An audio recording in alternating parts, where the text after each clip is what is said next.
100 का नोट, दर्द भरी कहानी। ऐतिहासिक कस्बा बिस्कोहर, इसी कस्बे से लगभग सटा हुआ मेरा गांव फूलपुर राजा। बिस्कोहर से फूलपुर जाने के लिए एक विशाल बाग से होकर गुजरना पड़ता है। बाग में सप्ताह के प्रत्येक मंगलवार को साप्ताहिक बाजार ग्रामीण हाट लगने के कारण उस बाग का नाम मंगल बाजार ही पड़ गया है। बिगड़ते बिगड़ते अब उस बाग का वर्तमान नाम मंगल बजरिया हो गया है। इस बाग में वर्तमान स्थिति के अपेक्षा आज के 15-20 वर्ष पहले अनगिनत बहुत ही घने मोटे मोटे और ऊंचे ऊंचे वृक्षों की श्रृंखलाबद्ध कतारें हुआ करती थी। इन विशालकाय वृक्षों की विशालता एवं मजबूती देखकर लगता था कि वे अपनी शतकीय पारी कब भी खेल चुके होंगे। बाग इतना घना था कि दिन में सूरज की तपती दोपहरी में भी उसके अंदर अंधकार छाया रहता था। रात में उधर से आने जाने वाले लोग बहुत ही बच बचाकर निकलने का प्रयास करते। वैसे मेरे गांव के और रास्ते भी थे, परंतु उन रास्तों पर घूम के जाने के कारण उनकी दूरी बढ़ जाती थी। जिन्हें बहुत जल्दी होता वही मंगल बाजार से जाना पसंद करते, क्योंकि बाग को पार करते ही हमारा गांव था। शाम होते ही मंगल बाजार चोरों लुटेरों और बदमाशों का शरणगाह बन जाता था। बचपन में मैंने सुना था कि मंगल बाजार में बहुत से हत्याकांड, राहजनी और छिनैती जैसे घटनाएं हो चुकी थी। मेरे कॉलेज की पढ़ाई पूरी करके खाली बैठकर नौकरी ढूंढने की अपेक्षा घर के व्यवसाय में हाथ बटाना ही उचित समझा। कई छोटे मोटे मेरे पारिवारिक व्यवसाय थे, जिसमें से एक मिनी बस हुआ करती थी जिसका ऑल यूपी परमिट था, जो सुबह 6 बजे बिस्कोहर से इटावा, इटावा से बांसी होते हुए नवसृजित जिले सिद्धार्थनगर लगभग 10 बजे तक पहुंच जाया करती थी। और फिर एक फेरा सिद्धार्थनगर से बांसी, बांसी से सिद्धार्थनगर लगाकर शाम 4 बजे सिद्धार्थनगर से वापस चलकर रात 8 बजे तक वापस बिस्कोहर आ जाया करती थी। इसी मिनी बस के संचालन की जिम्मेदारी मेरे हाथों में सौंप दी गई। मुझे कुछ दिन के बाद मिनी बस के व्यवसाय में मज़ा आने लगा था। एक बार सोमवार के दिन जब मैं सवेरे मिनी बस पर पहुंचा ही था कि बस के क्लीनर ने एक बुरी खबर सुनाई। उसने बताया कि आज बस का कंडक्टर नहीं आने वाला। मैंने देखा बस में कोर्ट कचहरी वाली सवारियां ठसाठस भरी बस के चलने का इंतज़ार कर रही हैं। मैंने क्लीनर को कंडक्टरी करने के लिए उकसाया, परंतु उसने खुद के नया होने और सवारियों के अधिक होने की बात कहकर कंडक्टरी करने से असमर्थता जताई। मेरा चिंतित होना लाजमी था। मैंने अपने ड्राइवर कल्लू, जो मेरे गांव का ही था, को बुलाकर अचानक आई समस्या से निपटने के लिए विचार विमर्श ही कर रहा था कि गोरा चिट्ठा, छरहरे बदन का, लगभग 35 या 40 वर्ष का, लंबा साफ सुथरे कपड़े पहने एक व्यक्ति मेरी तरफ लपकता हुआ आया। आते ही सलाम ठोका। छोटे भैया नमस्कार। मैंने जवाब में सिर हिलाकर अभिवादन स्वीकार किया। वह बोलता रहा, मेरा नाम मेराज है, आपका कंडक्टर आया नहीं है। चिंता की कोई बात नहीं है, मेरी बांसी मुसीफी में एक मुकदमे में पेशी है, बस 10 मिनट का समय दे दीजिए, वकील से मिलकर वापस आ जाऊंगा। आज दिन भर कंडक्टर का काम मैं कर दूंगा। मैंने उत्सुकतावश उसकी तरफ देखा।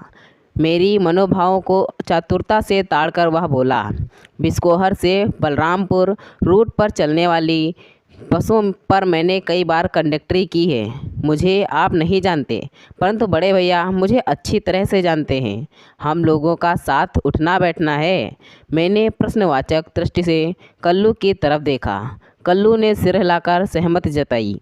अंधा क्या चाहे दो नायना, जो मुझे मेराज के रूप में मिल चुका था। मेराज तुरंत बस में चढ़कर सवारियों को व्यवस्थित करने लगा।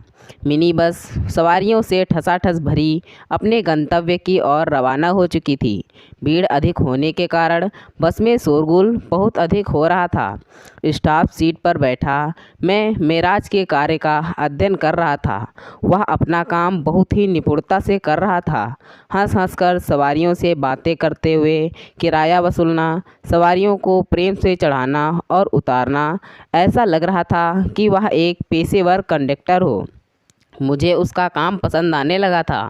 मेरी चिंता का समापन हो चुका था। बस सिद्धार्थनगर पहुंची। सभी सवारियों के उतरने के बाद मिनी बस को स्टैंड पर खड़े करने के बाद मेराज ने सारी आमदनी मेरे हाथ में थमाते हुए बोला, कैसे रही छोटे भैया। मैंने उसके काम का तारीफ़ किया। फिर हम सभी लोगों ने होटल पर जाकर एक साथ चाय नाश्ता किया। इस बीच वह मुझसे बात करने का कोई मौका गंवाना नहीं चाह रहा था। मुझे मिनी बस का टैक्स जमा करने आरटीओ कार्यालय जाना था, इसलिए बांसी के लिए नंबर लगवाकर बस की सारी जिम्मेदारी मेराज को सौंपकर मैं वहां से आरटीओ कार्यालय के लिए रवाना हो गया। शाम को जब मैं बस स्टैंड पर लौटा, उससे पहले ही मेरी मिनी बस बांसी से वापस आ चुकी थी। मुझे देखते ही मेराज तुरंत दौड़कर होटल से मेरे लिए चाय लेकर आया। मैंने कहा, इसकी क्या आवश्यकता थी। वह बड़े प्रेम से बोला, आप थके होंगे, चाय पीजिए, और उस फेरे की आमदनी मुझे पकड़ा दिया। मैंने पैसे गिनकर जेब में रख लिए। नियत समय पर बस वापस बिस्कोहर के लिए चल दी। इस बीच मेराज पूरी तन्मयता से अपने कार्य में लगा रहा। बीच बीच में जब वह खाली होता तो मेरे पास आकर इधर उधर की बातें करने लगता। ज़्यादातर उसकी बातों में उसके बड़बोलेपन की बातें रहती थी। चूँकि पढ़ाई लिखाई के चक्कर में मुझे अक्सर बाहर ही रहना पड़ा था, इसलिए मैं यहाँ के लोगों को बहुत कम ही जानता पहचानता था। मेरा परिवार एक दबंग परिवार माना जाता था, इसलिए जिसे मैं नहीं पहचानता वे भी मुझे पहचानते थे। मेराज ने बातचीत करते करते मैं उससे पूरी तरह से उससे घुल मिल गया था। हम बिस्कोहर पहुंचकर बस को स्टैंड पर खड़ा करके हिसाब किताब करके सभी स्टाफ का वेतन आदि देकर बस को लॉक करके घर की ओर रवाना होने वाले थे कि मेराज बोल उठा, छोटे भैया, बहुत मेहनत किया हूँ, थकान लग गई है, थकान उतारने के लिए कुछ और पैसे दो ना। मैं उसकी बात समझ गया था। जेब से 50 रुपये निकालकर उसे हंसकर पकड़ाते हुए कहा, मेराज, तुमने आज मेरी बहुत मदद की है। वह चेहरे पर मुस्कान बिखेरते हुए बोला, इसमें मदद करने की क्या बात है, आप भी मेरे छोटे भाई जैसे हो। वैसे एक बात बताऊं, आप मुझे अच्छे लगे। अगर मेरे लायक कोई काम पड़े तो बेझिझक मुझे याद करना, यहीं बगल में मेरा घर है। अच्छा बड़े भैया से मेरा नमस्ते कहना। कहते हुए वह वहाँ से चला गया। मैं वहाँ से बड़े भैया के पास, वे मेरा इंतज़ार कर रहे थे। हम लोग एक साथ अपने गांव के लिए रवाना हो गए। रास्ते में भैया ने पूछा, आज की आमदनी कैसी रही। चूँकि आज की आमदनी बहुत अच्छी थी, सो खुश होकर मैंने उन्हें सुबह से लेकर शाम तक सारी बातें उन्हें बता दी। मेराज का नाम सुनते ही वो चौंक गए और विस्मयपूर्वक बोले, क्या मेराज तुम्हारे साथ था। आज पुलिस उसे पकड़ने के लिए छापे मार रही है। बिना जाने तुमने उसे अपने साथ क्यों रखा। मैं भैया से कुछ बोल ना सका। उनकी बातें सुनकर मैं सकपका गया था। आखिरकार हिम्मत करके मैंने उनसे पूछ ही लिया, आखिर उसे पुलिस क्यों ढूंढ रही है। भैया आश्चर्य से मेरी तरफ देखते हुए बोल पड़े, अच्छा तो तुम उसके बारे में कुछ नहीं जानते। सुनो, मैं तुम्हें बताता हूँ। मेराज यहाँ का टॉप मोस्ट वांटेड अपराधी है। उसके ऊपर हत्या के प्रयास सहित राहजनी, ठगी, लूटपाट और आतंक फैलाने जैसे अनगिनत मुकदमे दर्ज हैं। दूर दूर तक उसके दहशतगर्दी की चर्चा होती है। लोग उससे डरते हैं। वह बहुत ही क्रूर इंसान है। दया नाम की चीज़ उसमें है ही नहीं। कहते हैं उसका कोई सगा नहीं होता है। अभी हाल ही में मंगल बाजार में दिन में ही एक किसान से उसने 50,000 रुपये छीनकर फरार हो गया था। किसी बस की बैटरी स्टेपनी चोरी करके बेच लिया। कल की बात है, एक नई नवेली दुल्हन के नाक से नथनी और कान से सोने की बाली झपट कर भाग गया है। दुल्हन के नाक और कान फट गए हैं। वह अस्पताल में एडमिट है, इसलिए पुलिस उसे ढूंढ रही है। मैं आश्चर्यचकित सा भैया की तरफ देखता रह गया। भैया मेरे चेहरे पर आते जाते भावों को देखकर समझ गए कि मेरे ऊपर क्या बीत रही है। वे मुझे सांत्वना देते हुए बोले, कोई चिंता की बात नहीं है, मैं सब देख लूँगा, परंतु तुम आज के बाद उससे कोई संबंध मत रखना। उससे ऐसा व्यवहार करना जैसे तुम उसे जानते ही नहीं। मैंने हामी में सिर्फ सिर हिला दिया। मैं घर पहुंचकर जैसे तैसे खाना खाकर बिस्तर पर लेट गया। शरीर में थकान होने के बावजूद नींद मुझसे कोसों दूर थी। रह रहकर मेराज का ऐसा हंसता मुस्कुराता चेहरा मेरे सामने आ जा रहा था। उस मुस्कुराहट के पीछे छिपी क्रूरता की कल्पना से ही मेरा मन खिन्न हो जा रहा था। मैं सोच सोच कर हैरान हो रहा था कि आज का दिन मैंने एक दुर्दांत अपराधी के साथ साथ बिताया है। मैं सोच रहा था कि किसी के चेहरे मोहरे या उसके पहनावे को देखकर उसके व्यक्तित्व की निर्धारणा नहीं की जा सकता। यही सब सोचते सोचते पता नहीं कब नींद ने मुझे अपने आगोश में ले लिया। माँ की आवाज़ से मेरी नींद टूटी। समय ज़्यादा हो गया था। जैसे तैसे फटाफट तैयार होकर मैं घर से निकल रहा था कि माँ की आवाज़ कानों में सुनाई दी, चाय तो पीता जा। परंतु मैं कहाँ रुकने वाला था। जल्दी में मैंने मंगल बाजार का रास्ता चुनकर उसे पार कर बस स्टैंड पर ना जाकर विश्वहर तिराहे पर आ गया।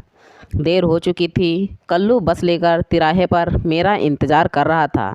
मैं लपक कर स्टॉप सीट पर बैठ गया।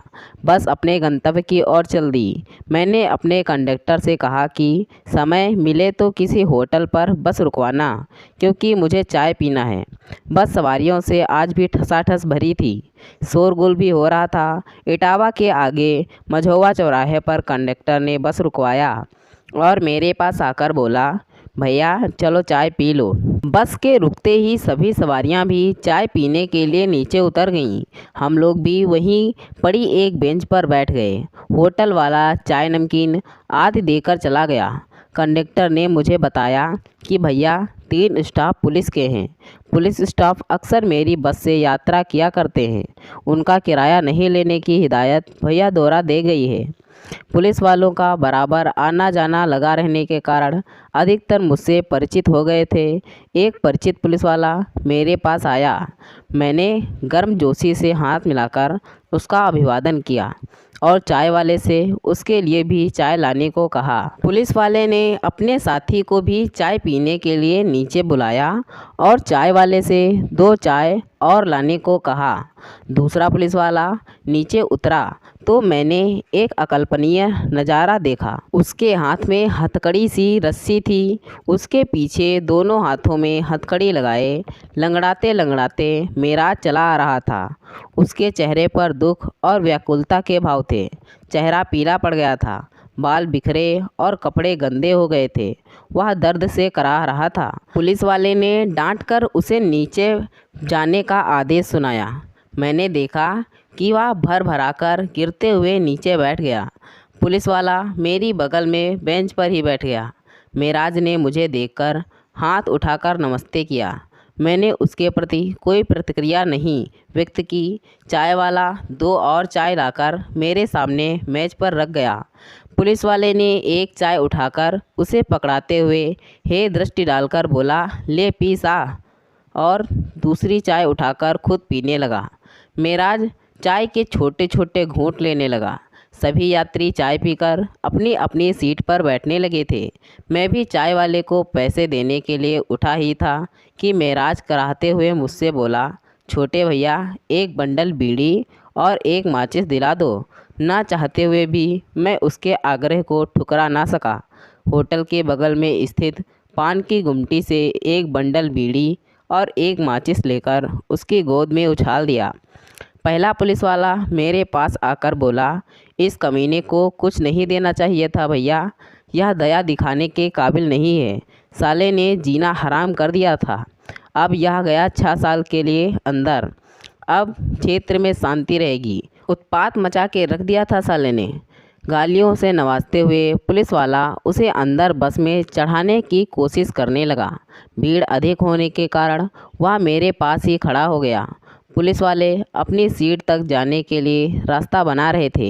मौका पाकर वह मुझसे फुसफुसाया, छोटे भैया आपके पास से जा रहा था, तभी इन लोगों ने मुझे पकड़ लिया। बहुत मारा है इन लोगों ने, सारे पैसे भी छीन लिए। पूरी रात भूखा रहकर पीटते रहे। हो सके तो मुझे 100 रुपये उधार दे दीजिए। माँ कसम वापस आते ही मैं आपके 100 रुपये वापस कर दूँगा। इतना कहकर वह फक फक फक कर रोने लगा। मैंने ऐसा प्रदर्शित किया कि जैसे मैंने उसकी बातों को सुना ही ना हो। तब तक पुलिस वालों ने उसे खींचकर उसकी सीट पर बैठा दिया। मुझ में भी उसके प्रति घृणा के भाव जागृत हो गए थे। मैं उसकी तरफ देखना भी नहीं चाह रहा था।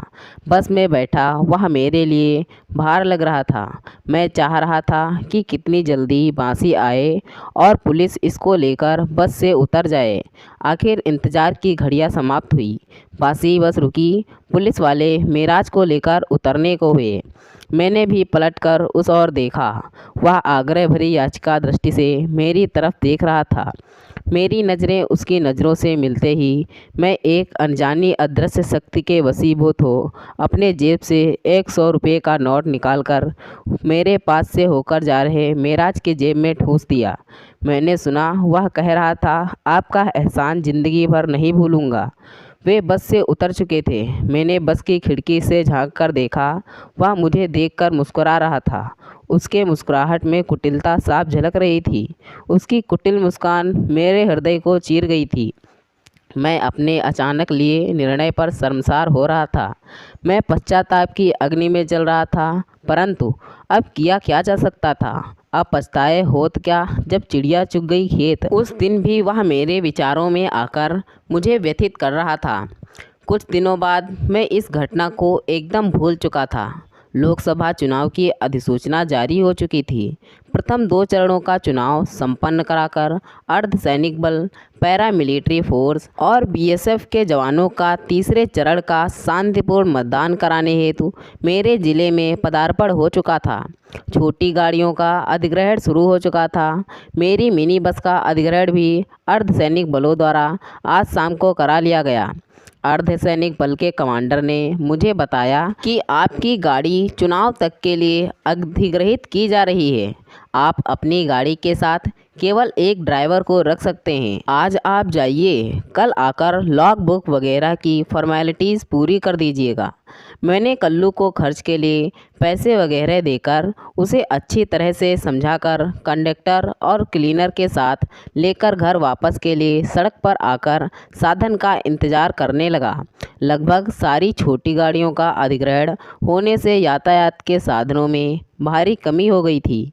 इक्का दुक्का गाड़ियां ही रोड पर दिखाई पड़ रही थी। यात्री भी परेशान दिखाई दे रहे थे। बहुत देर तक प्रतीक्षा करने के बाद एक रोडवेज की बस मिली। भीड़ बहुत अधिक थी। जैसे तैसे हम लोग बस में सवार हो गए। शाम के 5 बज रहे थे। लगभग 1 घंटे बाद हम बांसी पहुँचे। वहाँ स्टैंड पर बहुत सी सवारियाँ बस का इंतज़ार करते हुए दिखीं। बस स्टैंड पर कोई बस नहीं थी। 2 घंटे के बाद एक बस आई जो पहले ही ठसाठस भरी थी। तिल फेंकने की जगह उसमें ना थी। बस का कंडक्टर मेरे पास आकर आग्रह स्वर में बोला, भैया चलना हो तो बस के ऊपर छत पर चढ़ जाइए। अब कोई बस पीछे नहीं है। आगे चलकर सवारियों के उतरने से जगह खाली होगी तो मैं आपको बुलाकर नीचे बैठा लूँगा। मुझे उसका सुझाव अच्छा लगा। समय भी काफ़ी हो रहा था। मैं बस की छत पर चढ़ गया। हम तीनों के छत पर चढ़ने से और कई लोग भी बस की छत पर चढ़ गए। लगभग 10 बजे हम लोग इटावा पहुँचे। इटावा स्टैंड पर भी कोई गाड़ी नहीं थी। हम लोगों को भूख लगी थी, इसलिए पहले हम तीनों ने पेट पूजा करना उचित समझा। एक होटल में हम लोगों ने भोजन किया। इतने में मेरा परिचित जीप वाला जो बिस्कोहर ही जा रहा था मुझे देखकर रुक गया। उसने मुझसे पूछा, भैया बिस्कोहर चलना है क्या? मैंने कहा, बहुत ही अच्छे समय पर आप मिले हो। हाँ चलना है। हम लोग जीप में सवार हो गए। बातें करते हुए हम आगे बढ़ रहे थे। समय अधिक हो जाने से सड़क एकदम सुनसान सा पड़ा था। 1-2 गाड़ियां ही रास्ते में मिलीं। कंडक्टर का घर रास्ते में था। उसका घर आने पर वह जीप से उतर गया। जीप जब बिस्कोहर तिराहे पर पहुंची तो मैंने जीप वाले से जीप रुकवा लिया। जीप रुकते ही मेरे क्लीनर ने कहा, भैया काफ़ी रात हो गई है, आप इस मंगल बाज़ार वाले रास्ते से ना जाकर मेन मार्केट वाले रास्ते से घूमकर घर जाएं। थोड़ा दूर पड़ेगा मगर सुरक्षित तो रहेगा। मैंने उससे कहा, डरने की कोई बात नहीं, तुम लोग जाओ, मैं आराम से चला जाऊंगा। मेरे क्लीनर ने मेरे साथ चलने को कहा, परंतु मैंने उसे मना कर दिया। जीप वाले ने आग्रह किया, भैया इतनी रात को घर मत जाइए, मेरे घर रुक जाइए, सवेरे उठकर चले जाइएगा। मैं नहीं माना, उन्हें समझाया कि कोई डरने की बात नहीं है, रोज़ तो आता जाता रहता हूँ। मेरे जीप वाले से क्लीनर को उसके घर उतारने की हिदायत देकर पूछा, समय क्या हुआ है? मेरे क्लीनर ने जवाब दिया, 1:45 हुए हैं भैया, और वो मुझे छोड़कर चले गए। जीप की गड़गड़ाहट की आवाज़ जब तक सुनाई दी, मैं वहाँ खड़ा रहा। उसके बाद मैं आगे बढ़ गया। चांदनी अपने स्वभाव पर थिरकी हुई थी, परंतु जीप के जाने के बाद वातावरण जैसे एकाएक शांत हो गया था। अब मुझे अपने अकेलेपन का एहसास हुआ। कहीं दूर कुत्तों के भौंकने की आवाज़ें आ रही थी। मैं उन्हें आवाज़ों के सहारे आगे बढ़ गया। मेरे पाँव अपने आप तेज़ी से आगे बढ़ने लगे। जल्दी ही मंगल बाजार के बाग से घुसने वाली पगडंडी के मोड़ पर पहुंच गया। मैं बाग के अंदर घुसने को उद्यत हुआ ही था कि अचानक सियारों के हुक्का हुआ की तेज़ आवाज़ ने मुझे डरा दिया। मैंने अपने पैर वापस खींच लिए।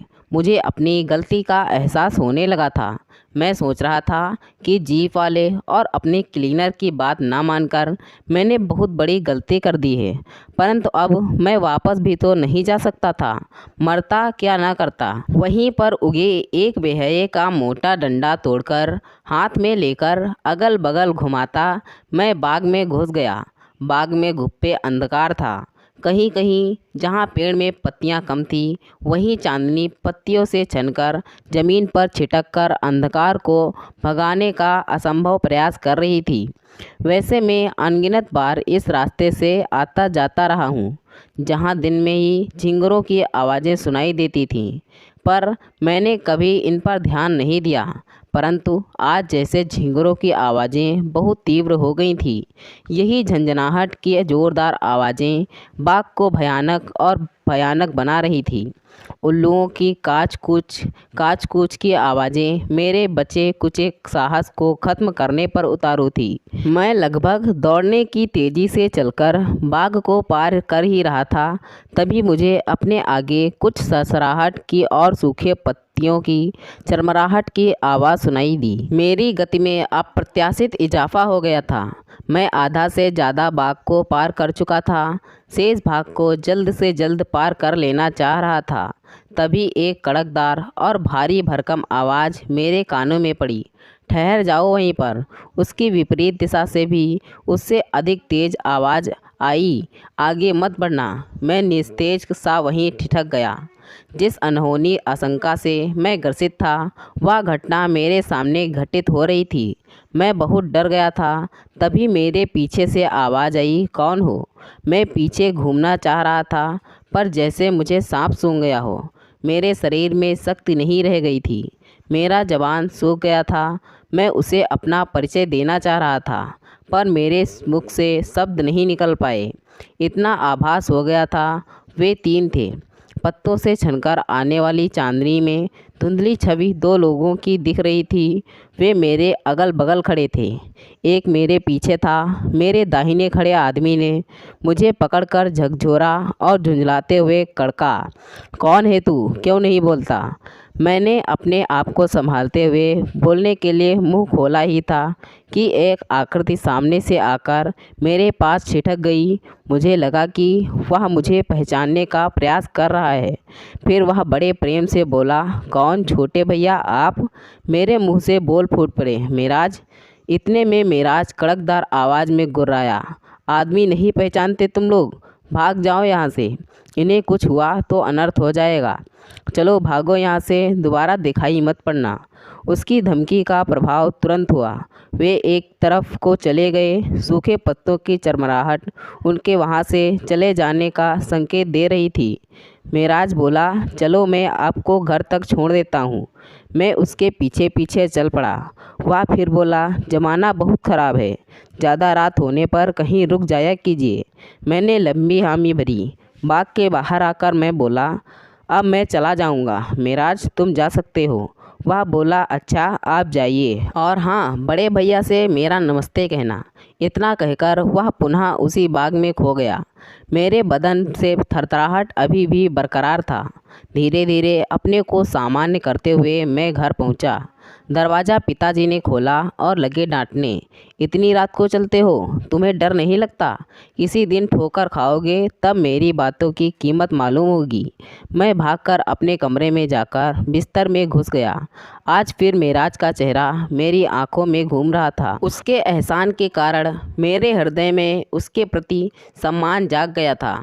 उसे जो 100 रुपये देना मुझे उस समय कचोट लग रहा था, आज वह निर्णय मुझे गौरवान्वित कर रहा था। कोई लाख उसे अपराधी या दयाहीन कहे, परंतु इस समय मेरे लिए किसी देवता से कम नहीं था। इन्हीं विचारों के बीच कब नींद आई पता ही नहीं चला। सुबह आँख खुली तो सबसे पहले ईश्वर को धन्यवाद दिया। पूरा बदन दर्द कर रहा था, उठने का मन नहीं कर रहा था, परंतु मिनी बस का लॉग बुक बनवाना था और कल्लू के कपड़े भी ले जाने थे। अनमने मन से मैं तैयार होकर भैया को अधिग्रहण की सारी बात बताई, परंतु कल रात की घटना का चर्चा तक किसी से नहीं किया। कल्लू के घर से उसके कपड़े लेकर मैं बस स्टैंड पर पहुंचा। वहां कोई बस नहीं थी। स्टैंड पर ही कई लोग मिल गए। सभी के साथ स्टैंड के एक होटल पर चाय पीने के लिए बेंच पर बैठ गया। इधर उधर की बातें हो रही थी। हम चाय पीते पीते बस का इंतज़ार करने लगे। इतने में एक 16-17 का एक सुंदर नवयुवक मेरे पास आकर बोला, छोटे भैया आप ही हो? मैंने उत्सुकतावश कहा, हाँ मैं ही हूँ। बोला, क्या काम है? नवयुवक ने अपने जेब से एक 100 रुपये का नोट निकालकर मुझे पकड़ाते हुए बोला, चाचा जी मैं मेराज का पुत्र हूँ। अब्बा जब से जेल से छूटकर आए थे तब से कई बार मुझसे कहे कि आपके 100 रुपये जो शायद उन्होंने आपसे उधार लिए थे आपको दे दूँ। मैंने मुस्कुराते हुए उससे कहा, तुम्हारे अब्बा ने कल रात में वे 100 रुपये मुझे वापस कर दिए हैं। यह कहकर मैं उस नोट को वापस उसे पकड़ाने लगा। वह बोला, रुपए ले लीजिए चाचा जी, अब्बा कह रहे थे कि भैया रुपए वापस नहीं लेंगे, परंतु मैंने वापस करने की कसम खाई है। यह रुपए उन्हें ज़रूर वापस कर देना। यह समझिए कि उनकी यह अंतिम इच्छा थी।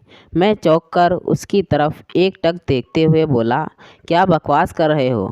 वह बोलता गया, शायद आपको नहीं पता, अब्बा का इंतकाल हुए लगभग 15 दिन हो गए हैं। पुलिस वालों ने उन्हें बहुत मारा पीटा था। जेल में इलाज ना हो पाने के कारण उनकी तबीयत बहुत ख़राब हो गई थी। जेल से घर आने के बाद इलाज चल रहा था। स्वास्थ्य में कुछ सुधार हो भी रहा था। ये 15 दिन पहले वह शाम को घर से निकले थे, रात में घर नहीं आए। सुबह उनकी लाश मंगल बाजार में मिली। मैं हतप्रभ सा शून्य को निहार रहा था। उसके आगे के शब्द मेरे कानों तक नहीं पहुंच रहे थे। तेज़ हवा चल पड़ी थी। मेरे हाथ में पकड़ा 100 का नोट बड़ी तेज़ी से फड़फड़ा रहा था। तो दोस्तों, यह थी हमारी आज की कहानी। अगर यह कहानी आपको पसंद आई है तो कृपया इसे लाइक करें और कहानी पर अपनी राय देने के लिए इसमें कमेंट करें। दोस्तों, ऐसी ही और कहानियाँ सुनने के लिए हमारे चैनल को सब्सक्राइब करें। धन्यवाद दोस्तों। Thanks for watching this video.